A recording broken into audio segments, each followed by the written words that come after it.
Vincenzo's Go Crypto Investing. Remember to bell notification, comment down below, subscribe, and share to get that once a day daily XRP and cryptocurrency and blockchain technology and the breaking news and the coin updates that you've come to expect and need every night, each night, as this is your November 21st, 2024 daily XRP and cryptocurrency video. Become a member of Jabroni Killer if you'd like to support the channel for as little as $2.69 a month. It helps us expand our content and creation and continue to make these videos and put them out there to you, the general public. And we're going to start off with some news. XRP Binance inflow spike, what it means for the price. On-chain data shows XRP Binance net inflows have spiked to a positive level recently. Here's what that could mean. Investors of XRP have deposited to Binance recently, as explained by an analyst at CryptoQuant. Quick take post, a large amount of XRP deposit transactions have headed to Binance recently. The on-chain metric of relevance here is that the exchange net flow, which keeps track of the net transfers going in or out of a given centralized exchange. The traditional form, J, of this metric measures the difference between the inflows and the outflow volume for the platform. But in contrast of the current topic, a different version of the indicator is of interest, one that counts the net number of deposits/withdrawal transactions. When the value of the metric is positive, it means that more inflow transfers happening for the exchange than outflows. As one of the main reasons why investors deposit to these platforms is for selling related purposes. This kind of trend can be bearish for XRP. On the other hand, the indicator being negative implies withdrawals are dominant on the exchange. Such a trend can be a sign that holders are interested in holding into the long term, which can naturally have a bullish effect on the price. Now, here is a chart showing the trend in the 30-day moving average of the XRP exchange net flows for Binance over the last couple of years. And there you can see in red is XRP net flow TX count, more inflows. Green is net flow TX count, more outflows.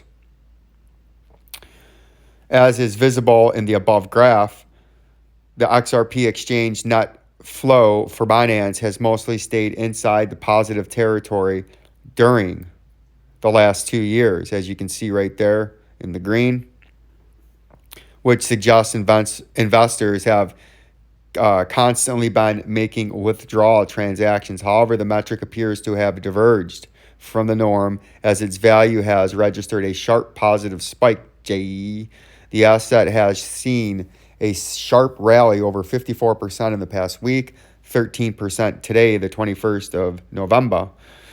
Possible that the traders making the deposits are looking to sell and realize their profits or some profits. Now the main question is selling a potential threat to XRP's short-term value.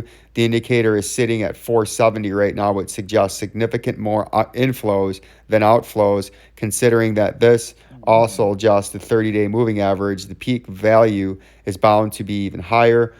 With these high numbers of inflow transactions, maybe like danger at first glance, it may actually not be so, since corresponds to activity that mostly from the retail investor. Whales don't tend to leave behind too many transactions, as they prefer to move large amounts with a single transaction. Thus, whenever the version of the exchange net flow spikes, it's a sign that small retail investors are depositing. Naturally, there could still be a few whales transfer among these inflows, which can indeed end up having a negative effect on the XRP price.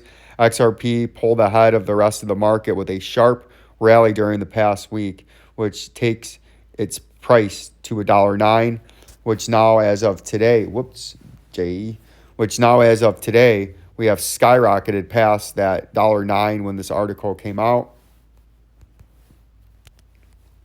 What's going on here? Seem to be having some technical difficulties here with the old with the old trading view. And if we look at what's going on here with the XRP price, if we zoom in to our full screen, so you, my beautiful audience, can have a better look at what's going on, we'll go into the weekly time frame. And you can see we had, when this chart that we're looking at came out, this was after the blow off top in 17 and 18 on the way down. And then we all know this was the COVID pump, right? And then we had a depressing, long-lasting bear market that started on that faithful night of the Elon Musk sitting up here. Oh, that's XLM. We want XRP. Same similar thing. You can see here is the 2018 flush. And then here was the return rally that started a depressing, debilitating, catastrophic bear market for a lot of the shyster coins that were out there that went belly up, like the FTXs, the BlockFis, the 3 Arrow Capitals, and the rest of those shysters and lending platforms that took and fleeced a lot of people out of hundreds of millions and billions of dollars of their hard-earned money, and they could never get back because the owners of the exchanges either pocketed it and ran off, or they went belly up, in which case they still lost all their money. And you can see we had a bear market that lasted, how many days? 1,316 days, Jay, with a bottom price of about 86.26% decline from its short-term high back here and the COVID pump of 2021, right? And then we had our big long rising channel that's right here. We'll make that a little bit easier to see in pink, and we'll make that a little bit fatter so we can see that. And we were in a rising channel ever since the great dump. And this was your last capitulation that got out a lot of people and was the big flush. And this was when a lot of those lending platforms went bankrupt, right? And a lot of money was lost, never to be seen again, fleeced and shysted out of the retail traders' hands into a few greedy criminals that, for the most part, got away with murder in the sense of stealing your money with the coins. But ever since then, we've been on this epic rally since the Donald J. Trump right here. You can see we've had a string in the daily of, let's count these up for you. How many straight days, Jay? 1, 2, 3, 4, 5, 6, 7, 8, 9, 10, 11, 12, 13, 14, 15, 16, 17 straight days of green, Jay. And you can see we had a nice volume spike here, right? So that's very positive. But if we do notice in the daily, it's slowly starting to level off here after we've had a recent breakout of a current pattern. But what we did do is, on a technical move, you would take this from the bottom of that move to that first peak up there, and there's your target. And then if we zoom in a little bit closer, Jay,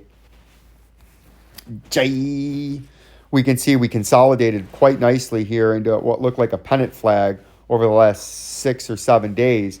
And if this does break bullish and meet a targeted move, and it's not just a gigantic fake out right now, that's how you get your technical target of all the way up there.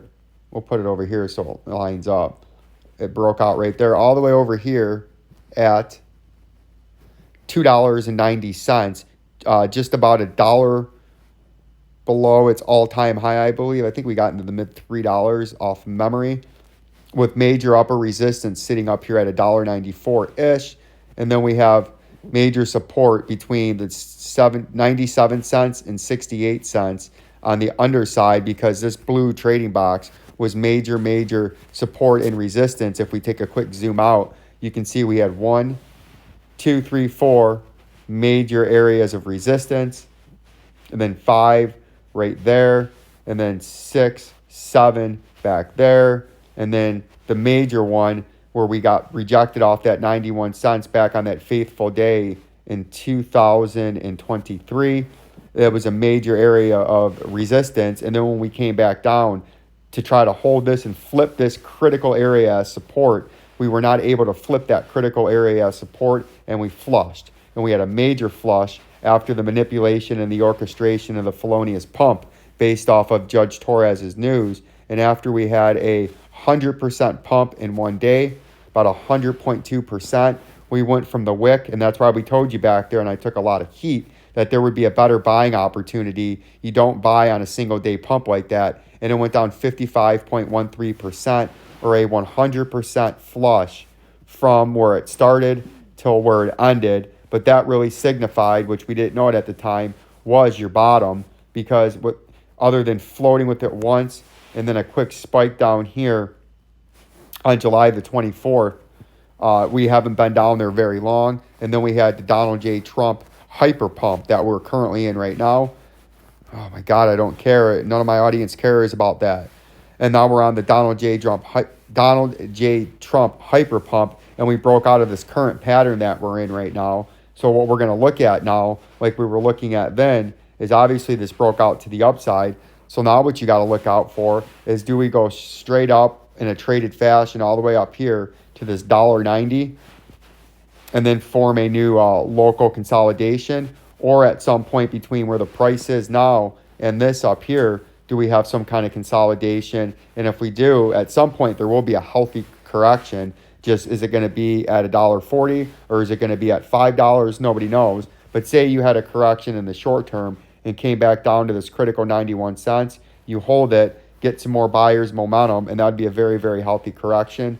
Or what you would like to see is, you would like to see the big pump keep going, get on top of this 94 cents, hold it, use that as its new base before its next rocket ship, right? So those are the things I'm watching out for in the XRP price in the very, very short term, as we're on a 17 consecutive days in a row of green candles, and we're looking to make that 18 straight days today. And the candle just opened a couple hours ago. If we look at something else that's very important is, of course, it wouldn't show me that there. So we're going to have to come out of the full screen, go back here, which I don't know why that wouldn't show up right below it, the Bitcoin dominance. And if you notice something very, very critical here, the Bitcoin dominance, let's get rid of that. Remove it. Let's make this chart a little clearer so we can see it. These are disgusting. We're just going to hit that, hit that, hit that, get rid of that, hit that, hit that, zoom in here, get rid of that. We want to make this look clear for you. Get rid of that. We haven't showed you the Bitcoin dominance chart in a very long time, but we're going to show you the Bitcoin dominance, something that's been taking place ever since about February of last year, February of 2023, is what you had coming out of, get rid of that. Yes, we can see that's the Bitcoin dominance. We don't need you to tell us.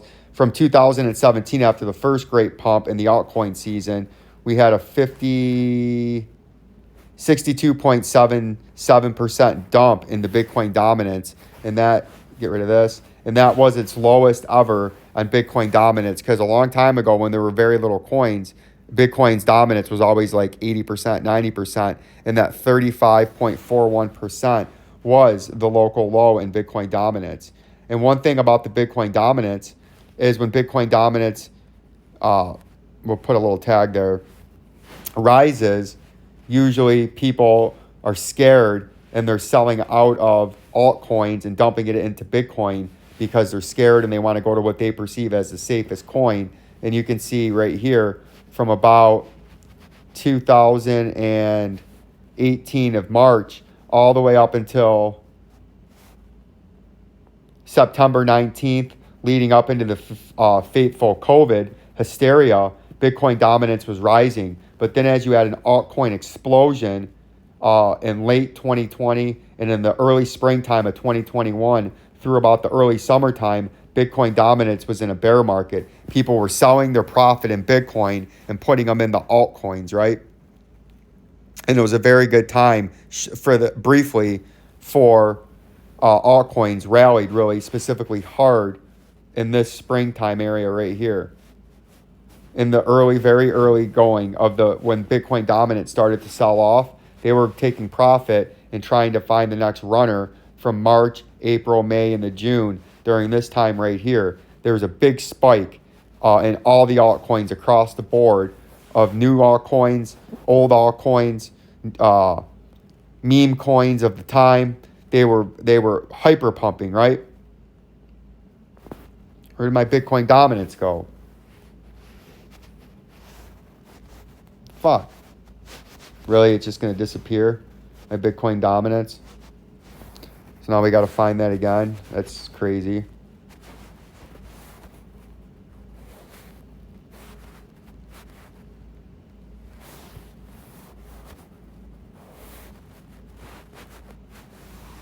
Back up there. I don't know where he just went.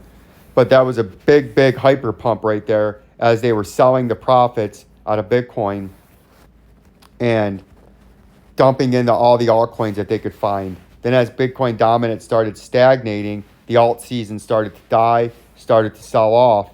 And from about February, the late November of 2022 until current time, Bitcoin dominance has been rising, right?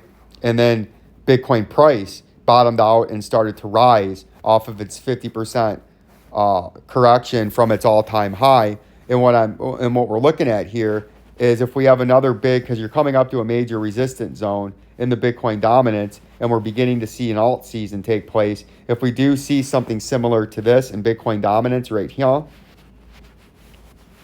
at the beginning of this, as Bitcoin's approaching 100,000, if Bitcoin dominance starts to sell off because people are taking profit out of Bitcoin, are they going to see the same thing that they've seen twice before and see these altcoins start to rally and they start to sell off some of their profit in Bitcoin after making several 100% and try to catch the next trend or the next major pump up in altcoin season 2.0 or 3.0 now, right? That would be something to pay attention to. And in the short term, what we've noticed recently after almost 2 straight years of monthly green candles in Bitcoin dominance, you notice recently right here on November the 21st, we started having a subtle turnaround where Bitcoin dominance has started to sell off, meaning there could be some people selling some profit out of Bitcoin and starting to pump into the altcoins, or the new money that's coming in is more of that new money going in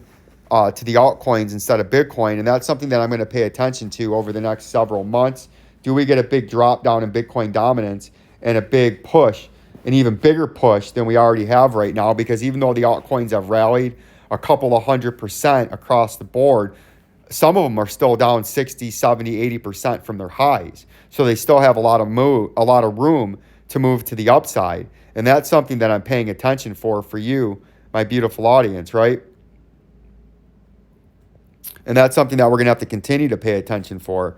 And if we look at the XLM price, now that we've looked at the Bitcoin dominance and we've looked at, we can extend this out now, that we're not going to change its line, but we're just going to extend it out because the price has moved into the future more. So we'll move that out more. Yesterday when we were talking, we were sitting down in this area, and today we've had a big spike up, and we actually did hit our first target and just touched the top of that green resistance box that's sitting up there. We'll just move that up here to make it easier, at about 29 cents. And I believe we officially did hit 29 cents. And what we're going to watch out for now is this going to continue in the same pattern where we come back down to support at 24 cents, then come back up and break it, come back? Or are we going to finally, instead of just playing this pattern back and forth until an eventual breakout somewhere down here into the future, are we going to get another consolidation and then have a big hyper pump again and get on top of this 36 cents and try to make it towards another all-time high or another regional high? And this is something that I was talking about with just the Bitcoin dominance just now. And just like XRP, we've had 17 or 18 straight days. You can see we've had a very, very big pump, and we're going to get rid of some of this because we're zoomed out now. And I should have kept the one, but it's gone now. We'll just put it back later. But from its all-time high back here during the hysteria, we were around 80 cents. We dumped down about 91.23%, but we're still down at current price from its all-time high. We're getting closer to its all-time high, but we're sitting down here at about 28 cents. We're still 64% from its all-time high. So there's still a lot of room. And now that it's showing signs of life, is this another catalyst for some people to sell out of the Bitcoin and pump into these altcoins, seeing as now they're going to see a 200% move? Now they might be thinking and feeling more confident that at least the old high is going to take place, or maybe even a new high in these altcoins, right? And that's what we're watching out for in the XLM price. Let's put that back. Oops, we need to be in the hour time frame. Let's put that back on what we had there, our little current pattern that we're in. Go from the high, hit that, and extend it out like so. And then we will put another one right below it, just so we have that when we come back tomorrow on our daily video. And it's something like that, right? You're hitting your support, your resistance. And that's something that we're going to be paying attention to, because if we go and look, and now Bitcoin is actually breaking out to the upside again. If we go look, you can see Bitcoin is extremely bullish, obviously, post-COVID pump, and continues to rise. And as do these other altcoins, they continue and continue to rise, and we'll continue to keep you updated on the current state of the market. Like, subscribe, and share. Peace and love, my beautiful audience.